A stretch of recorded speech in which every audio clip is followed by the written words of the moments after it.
sido una reunión bien importante, ¿no? Para conocer un poco más sobre el mercado de Aruba y las posibilidades de atender directamente el mercado de Aruba desde el Perú con nuestros productos agrarios, ¿no? Ellos tienen una necesidad respecto a productos como los blueberries, las uvas, en general los productos agrarios, y tienen una cadena muy importante de hoteles, aparte de la población, que requiere este tipo de alimentos. Sí, nosotros tenemos también como objetivo ampliar los mercados internacionales, y Aruba es un mercado interesante, ¿no? Ahí tenemos que ver un poco la demanda, los meses y el tipo de producto que requieren para ver cómo podemos abastecer desde Perú.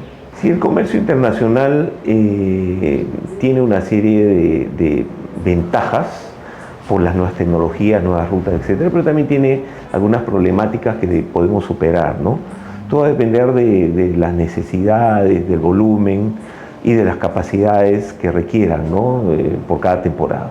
Bueno, Perú es líder global de blueberries, somos líder global también de uvas de mesa, somos el segundo en avocados, en paltajas, ¿no? Y también tenemos productos importantes en el ranking como los mangos, el espárrago, también somos de uno de los principales exportadores de espárragos frescos, congelados, ¿no? En diferentes mercados del mundo. Atendemos a más de 150 países del mundo actualmente.